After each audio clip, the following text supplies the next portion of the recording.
Hello students, good morning. Welcome to টিয়ার solution academy. আজ কিন্তু আমরা গ্রাম পঞ্চায়েত স্পেশাল যে বাংলা ক্লাস স্টার্ট করেছিলাম তার কিন্তু প্র্যাকটিস নাম্বার 9 নাম্বার সেট নিয়ে আমরা চলে এসেছি। তো চলো স্টার্ট করে দেখে নিই ফার্স্ট কোয়েশ্চেন কি আছে।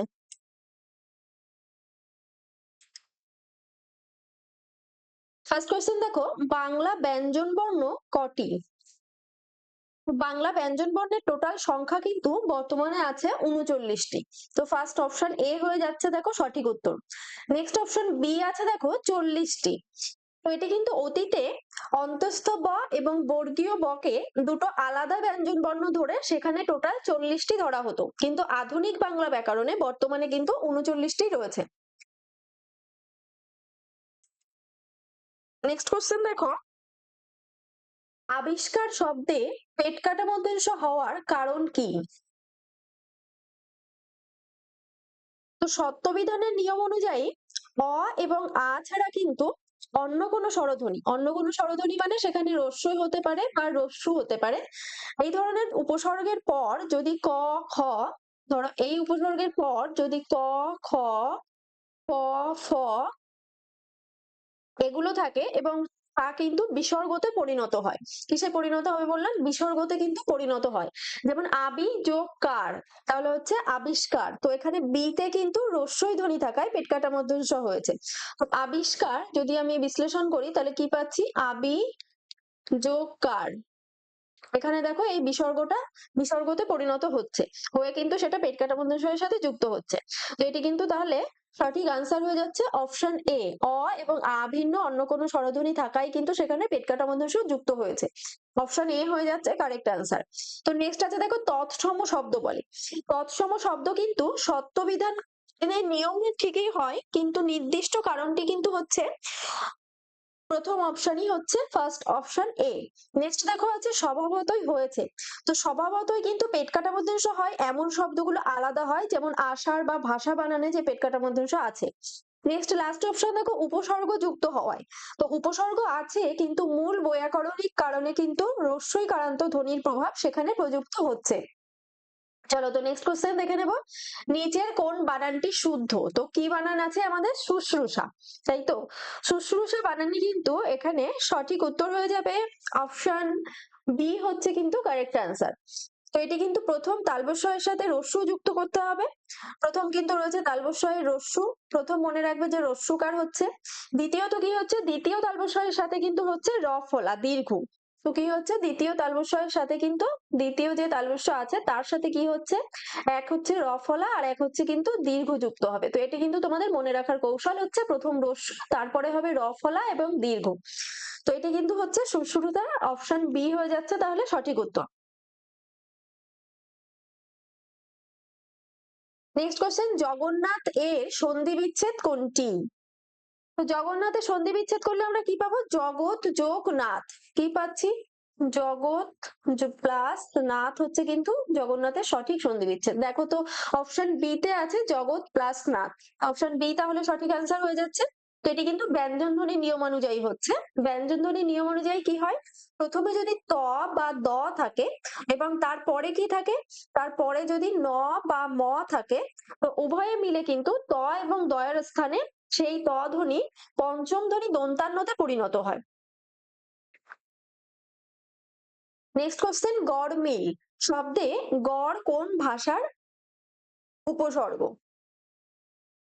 তো এটি কিন্তু সঠিক আনসার হবে আরবি ভাষার উপসর্গ হচ্ছে গড়, অপশন বি। কেন হচ্ছে না? গড় কিন্তু একটি আরবি উপসর্গ, এর অভাব বা অমিল অর্থে ব্যবহৃত হচ্ছে। যেমন এছাড়া সেখানে গড়মিল অভাব অর্থে ব্যবহৃত হচ্ছে, এছাড়া কিন্তু গড় হাজিরও ব্যবহার করা যেতে পারে। তো ফার্স্ট অপশন জেনে নেব আমরা ফার্সি। ফার্সি ভাষার উপসর্গ কিন্তু রয়েছে কার আছে, গড় আছে। তো কি বললাম? ফার্সি ভাষার উপসর্গ কিন্তু রয়েছে কার আছে, দর আছে, এগুলো কিন্তু ফার্সি ভাষার উপসর্গ। না আছে, না দিয়েও কিন্তু ফার্সি ভাষার উপসর্গতে ব্যবহার করা হয়। তো নেক্সট দেখো আছে সংস্কৃত, লাস্ট অপশন। তো সংস্কৃত ভাষায় কিন্তু উপসর্গের সংখ্যা টোটাল আছে 20টি। তো কতগুলো বললাম? টোটাল কিন্তু 20টি। যেমন এর মধ্যে উল্লেখযোগ্য আছে কয়েকটা প্র আছে, পড়া আছে, এগুলো কিন্তু সংস্কৃত ভাষার উপসর্গ। চলো তো নেক্সট কোশ্চেন দেখো, দম্পতি কোন সমাস? তো দম্পতি এটি কিন্তু ব্যাস বাক্য যদি আমি বিশ্লেষণ করি তাহলে পাচ্ছি জায়া ও পতি। তো যে সমাসে পূর্বপদ এবং পরপদ উভয়ের অর্থই প্রাধান্য পায় তাকে কিন্তু বলা হয় দ্বন্দ্ব সমাস। তো দম্পতিকে আমি বিশ্লেষণ করে তাহলে কি পাবো, যে জায়া ও পতি, তো দুটোরই কিন্তু প্রাধান্য প্রকাশ পাচ্ছে সমানভাবে, তাই এটি কিন্তু স্বাভাবিকভাবেই দ্বন্দ্ব সমাস হয়ে যাচ্ছে। অপশন এ হচ্ছে দ্বন্দ্ব সমাস। তো নেক্সট দেখো অপশন বি আছে দ্বিগু সমাস। দ্বিগু সমাসে কিন্তু সংখ্যাবাচক শব্দে পূর্বে বসে বা সমাহার বোঝায়। যেমন ত্রিফলা যদি আমি বলি, তো ত্রিফলা এটি কিন্তু হচ্ছে তিন প্রকাশ পাচ্ছে, দ্বারা এটি একটি সংখ্যা প্রকাশ পাচ্ছে, সেজন্য কিন্তু এটি দ্বিগু সমাস হচ্ছে।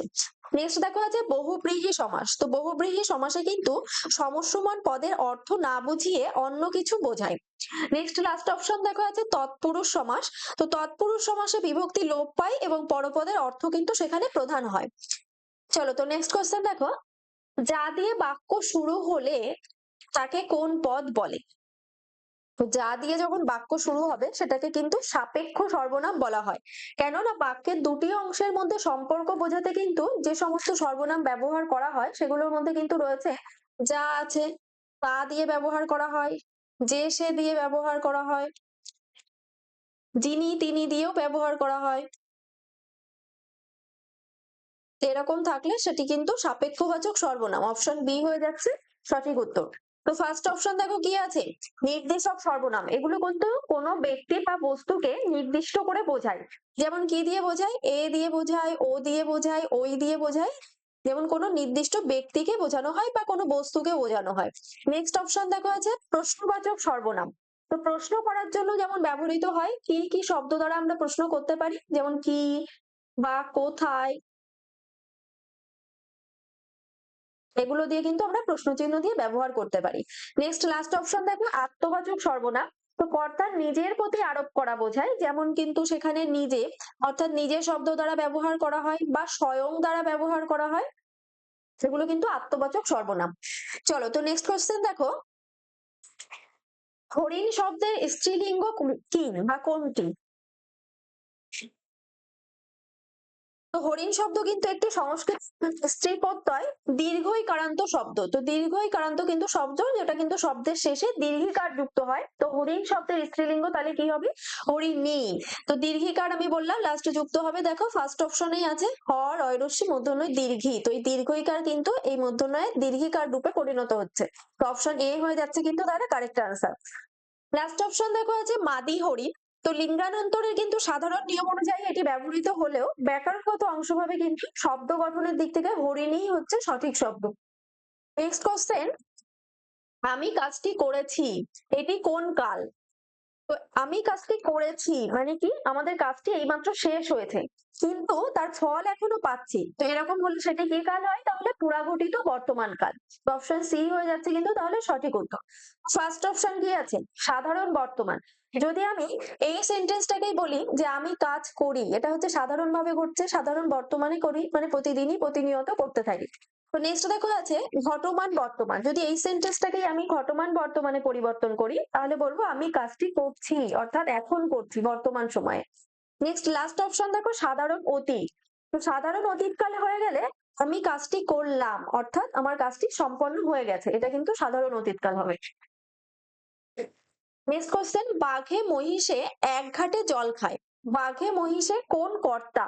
তো এটি কিন্তু বাক্যের দুটি কর্তা যখন একত্রে একই জাতীয় কাজ সম্পন্ন করে তাদেরকে কিন্তু ব্যতিহার কর্তা বলে।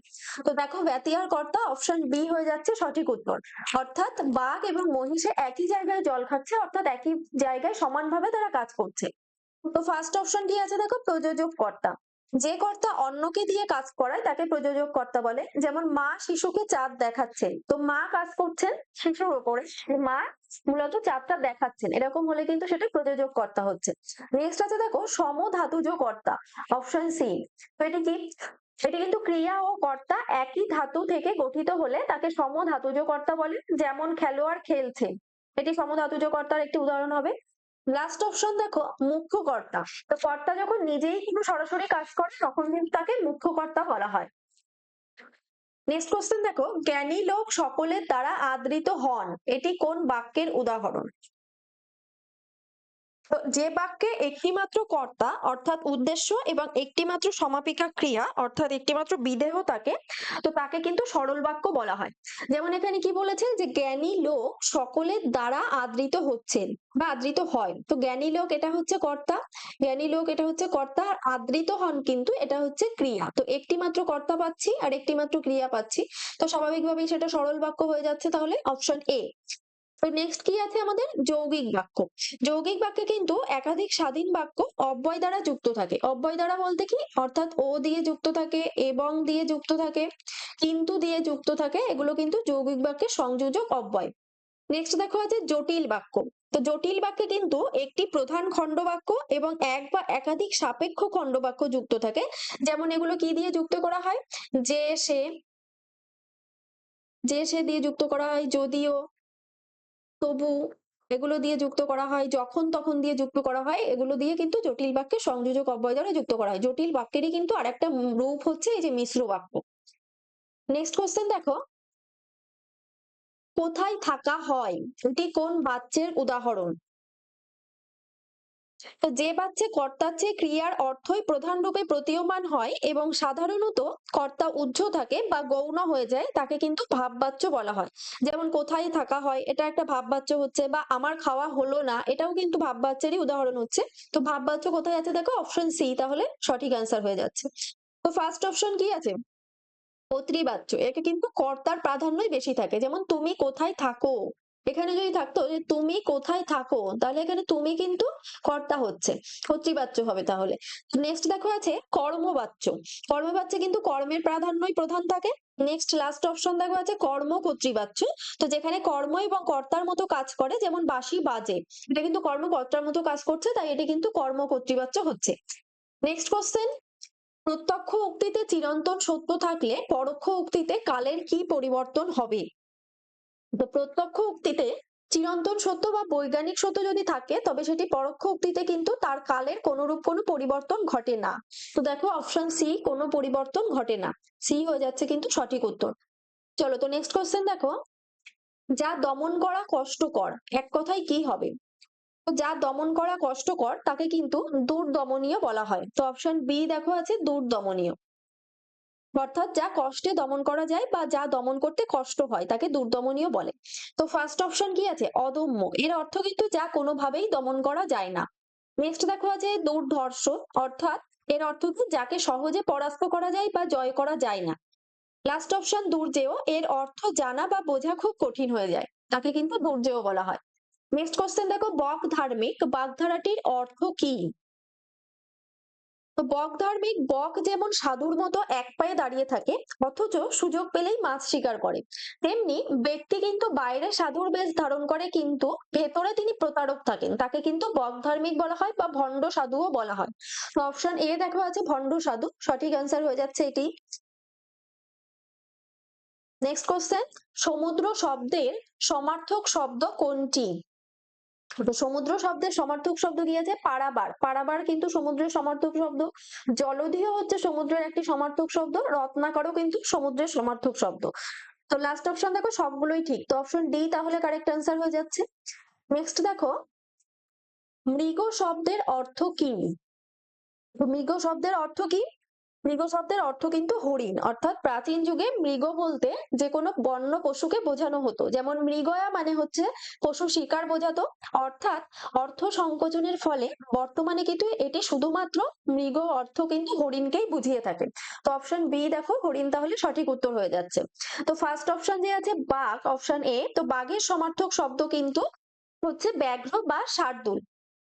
নেক্সট লাস্ট অপশন দেখো আছে হাতি, অপশন ডি, তো হাতি এর সমার্থক শব্দ কিন্তু হস্তি বা গজ।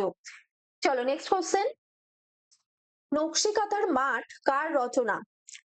তো নকশিকাঁথার মাঠ এটি রচনা করেছেন কিন্তু পল্লী কবি জসীমউদ্দিন, ফার্স্ট অপশনেই দেখো আছে জসীমউদ্দিন। তার লেখা কিন্তু এটি অমর একটি আখ্যান কাব্য, যা কিন্তু 1929 সালে প্রকাশিত হয়েছিল। তো কত সালে তাহলে প্রকাশিত হয়েছে, এটি কিন্তু 1929-এ জসীমউদ্দিন প্রকাশ করেছেন। তো রূপাই এবং সাজুর ট্রাজিক প্রেম কাহিনীর কিন্তু মূল বিষয় রয়েছে এই কাব্যগ্রন্থটিতে। চলো নেক্সট কোশ্চেন দেখে নাও, বাংলা সাহিত্যের প্রথম সার্থক উপন্যাস কোনটি। তো বাংলা সাহিত্যের প্রথম সার্থক উপন্যাস বঙ্কিমচন্দ্র চট্টোপাধ্যায় রচিত, কিন্তু এটি কিন্তু 1865 সালে প্রকাশ হয়েছে। এটি হচ্ছে বাংলা সাহিত্যের প্রথম সার্থক উপন্যাস। কি তাহলে? দুর্গেশ নন্দিনী, অপশন বি হয়ে যাচ্ছে কারেক্ট অ্যান্সার। কত সালে প্রকাশ হয়েছে বললাম তাহলে? 1865-তে কিন্তু প্রকাশ হয়েছে। তো ফার্স্ট অপশন কি আছে দেখো, আলালের ঘরে দুলাল, এটি কিন্তু বাংলা সাহিত্যের প্রথম উপন্যাস, কিন্তু শিল্পগুণের বিচারে এটি কিন্তু সার্থক উপন্যাস হিসেবে স্বীকৃতি পায়নি। তো এটি কিন্তু প্রকাশ হয়েছিল 1858 সালে। নেক্সট অপশন দেখো আছে বিষবৃক্ষ, অপশন সি। তো এটিও কিন্তু বঙ্কিমচন্দ্রেরই উপন্যাস, তবে প্রথম নয়। আর লাস্ট অপশন দেখো কপালকুণ্ডলা, বঙ্কিমচন্দ্রের কিন্তু এটি দ্বিতীয় উপন্যাস, এটি প্রকাশিত হয়েছিল কিন্তু 1866 সালে। নেক্সট কোশ্চেন দেখো, ছ ধ্বনিটির উচ্চারণ স্থান কোথায়? তো ছ ধ্বনিটি কিন্তু চ বর্গীয় ধ্বনির মধ্যে রয়েছে। তো চ বর্গীয় ধ্বনির মধ্যে কি কি বর্গ আছে? চ থেকে ইঙ পর্যন্ত 5টি বর্ণ রয়েছে। চ, ছ, বর্গের জ, ছ এবং ইঙ। এই 5টি বর্ণ অর্থাৎ চ বর্গীয় ধ্বনিগুলো কিন্তু উচ্চারণের সময় জিহ্বার অগ্রভাগ তালুকে স্পর্শ করে, তাই একে কিন্তু তালব্য ধ্বনি বলা হয়। অপশন বি দেখো আছে তালু, সঠিক আনসার হয়ে যাচ্ছে। তো ফার্স্ট অপশন কি আছে দেখো, দন্ত। দন্ত কিন্তু ত বর্গীয় ধ্বনির মধ্যে রয়েছে। কিসে রয়েছে? ত বর্গীয় ধ্বনির মধ্যে ত থেকে দন্তান্ন পর্যন্ত রয়েছে, ত, থ, দ, ধ, দন্তান্ন। তো এগুলো কিন্তু দন্তমূল থেকে উচ্চারিত হয়, তো তাকে তাই জন্য কিন্তু একে দন্তধ্বনি বলা হয়। নেক্সট দেখো আছে মূর্ধা, অপশন সি। তো মূর্ধা কিন্তু ট বর্গীয় ধ্বনির মধ্যে রয়েছে, তাই একে কিন্তু বলা হয় মূর্ধা ধ্বনি। তো ট থেকে মূর্ধন্য পর্যন্ত কিন্তু মূর্ধা ধ্বনি রয়েছে, 5টি বর্ণ। নেক্সট দেখা যাচ্ছে ওষ্ঠ। ওষ্ঠ কিন্তু প বর্গীয় ধ্বনির মধ্যে রয়েছে, অর্থাৎ প থেকে ম পর্যন্ত এই 5টি ধ্বনি কিন্তু দুটো ঠোঁট বা ওষ্ঠের সাহায্যে উচ্চারিত হয়, তাই এদেরকে কিন্তু ওষ্ঠ ধ্বনি বা ওষ্ঠ বর্ণ বলা হয়ে থাকে।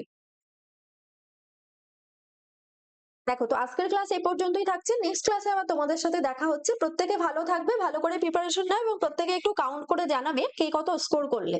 ভালো লাগলে ক্লাসটি প্রত্যেকে নিজেদের মধ্যে লাইক করে দিও এবং প্রত্যেকে বন্ধুদের মধ্যে শেয়ার করে প্রত্যেকে ক্লাসটি করতে বলো। চলো, বাই।